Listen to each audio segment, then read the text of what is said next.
UP के चुनावी महादंगल में अब गर्माहट बढ़ गई है। नेताओं के बयान तपिश बढ़ा रहे हैं। मथुरा पर दिए डिप्टी सीएम केशव प्रसाद मौर्य के बयान से घमासान मच चुका है। विपक्ष ने मौर्य के बहाने बीजेपी पर हमला बोला तो बीजेपी ने भी पलटवार किया है। रिपोर्ट देखिए। अयोध्या में भगवान श्री राम का भव्य मंदिर पूरे गौरव के साथ बन रहा है।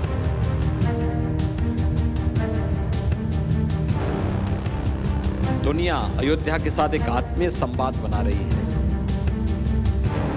अयोध्या धर्म के पथ का अनुगामी है।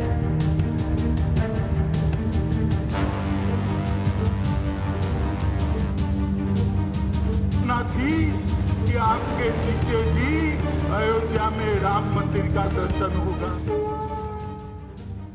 अयोध्या काशी में मंदिर निर्माण जारी, अब मथुरा की तैयारी। उसमें क्या है, अयोध्या में रामलला का भव्य मंदिर बन रहा है, काशी में बाबा विश्वनाथ जी का कॉरिडोर बन रहा है। अब श्री कृष्ण जन्मभूमि पर भव्य मंदिर की प्रतीक्षा। डिप्टी सीएम केशव प्रसाद मौर्य के इस बयान से पूरे यूपी में चुनावी घमासान तेज हो गया है। एक और मंदिर मुद्दे ने चुनाव में एंट्री ले ली है। केशव प्रसाद ने बुधवार को यह ट्वीट किया, जिसके बाद विपक्ष बीजेपी पर हमलावर हो गया। इतना अन्याय कभी नहीं हुआ होगा जो इस सरकार में हो रहा है। पहले अखिलेश यादव ने हमला बोला तो उसके बाद एसपी सांसद शफीकुर रहमान ने भी मोर्चा खोल दिया। कहा कि मथुरा में विवाद नहीं है। बीजेपी पर डराने धमकाने का आरोप लगाया और मंदिर के फैसले पर सवाल उठाते हुए विवादित बयान भी दे डाला। एक हमारे सामने हमारे मुल्क का आईन मौजूद है, लेकिन इसके बावजूद भी उस आईन की खिलाफ वर्जी और जमहूरियत को ख़त्म करने की कोशिश की जा रही है। देश के अंदर बहुत अफसोस की बात है। राम मंदिर ज़बरदस्ती बना दिया गया, ये बहरहाल आइन के ख़िलाफ़ हुआ है। ताकत चूँकि इस वक्त बरसर इख्तिदार है, उनके हाथ में ताकत है, ताकत के बलबूते पर वो बहरहाल डरा कर धमका कर जुल्म कर वो वोट लेना चाहते हैं, लेकिन ऐसा इंशाअल्लाह होगा नहीं। शफीकुर रहमान ने विवादित बयान देने के साथ ही मथुरा को बीजेपी का चुनावी एजेंडा बताया है। चुनाव में मामला उठाकर हिंदू मुस्लिम कराने का आरोप लगाया, तो वहीं डिप्टी सीएम केशव प्रसाद मौर्य ने भी विपक्ष पर पलटवार किया है। तो मतलब ये है, कब तक ये मुद्दे और लाते रहेंगे? क्या हिंदुस्तान में जमहूरियत नहीं है? क्या हिंदुस्तान में आईन कानून नाम की कोई चीज़ नहीं है? एक मुद्दा निकाल के लाए हैं, वही जो बीजेपी का नफरत का मुद्दा है हिंदू मुस्लिम, ये भी वही मुद्दा है। इसी मुद्दे को लेकर वो इलेक्शन लड़ना चाहते हैं।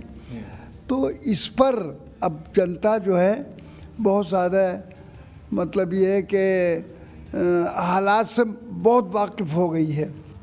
अरे उसमें क्या है, अयोध्या में रामलला का भव्य मंदिर बन रहा है, काशी में बाबा विश्वनाथ जी का कॉरिडोर बन रहा है। अब श्री कृष्ण जन्मभूमि पर भव्य मंदिर की प्रतीक्षा, इसके पीछे और कुछ नहीं। क्या चुनाव के एजेंडे में होगा? भाजपा के लिए चुनाव के एजेंडे में कोई मंदिर, चाहे श्री राम जन्मभूमि का विषय रहा हो, चाहे बाबा विश्वनाथ जी के मंदिर का विषय है, और चाहे श्री कृष्ण जन्मभूमि है, ये चुनाव के मुद्दे नहीं होते, ये आस्था और श्रद्धा के मुद्दे होते हैं। मैं राम भक्त हूँ, मैं शिव जी का भक्त हूँ, मैं भगवान कृष्ण जी का भक्त हूँ, और एक भक्त के रूप में अपने भाव को प्रकट करता हूं। केशव प्रसाद मौर्य जी पधार चुके हैं। एक बार जोरदार तालियों से माननीय मुख्यमंत्री जी का स्वागत। यूपी में बीजेपी चुनाव को धार दे रही है। बीजेपी हिंदुत्व के एजेंडे को मजबूत कर रही है, जिसमें राम मंदिर और काशी अहम है। सपा के सांसद शफीकुर रहमान, उन्होंने कहा है कि कोई दावा बनता ही नहीं है मथुरा पर हिंदुओं का। देखिए, कोई भी ऐसा विवादास्पद बयान नहीं देना चाहिए जो सांप्रदायिक सौहार्द को समाप्त करता है। मथुरा एक हिंदुओं की नगरी है, भगवान कृष्ण का मंदिर है, वहाँ पर एक मस्जिद भी है। भारत सरकार ने और भारतीय जनता पार्टी या राष्ट्रीय स्वयंसेवक संघ ने कभी भी इस विवाद को आगे नहीं बढ़ाया है। तो मुझे लगता है सपा के नेताओं को ऐसा उत्तेजक बयान नहीं देना चाहिए जो कि हिंदुओं की धार्मिक भावनाओं को आहत करे और देश में सांप्रदायिक माहौल को खराब करे। ऐसे में अब मथुरा मामले के भी उठने से चुनावी गर्माहट बढ़ गई है, जिसके आने वाले दिनों में और बढ़ने की उम्मीद है। Team news nation.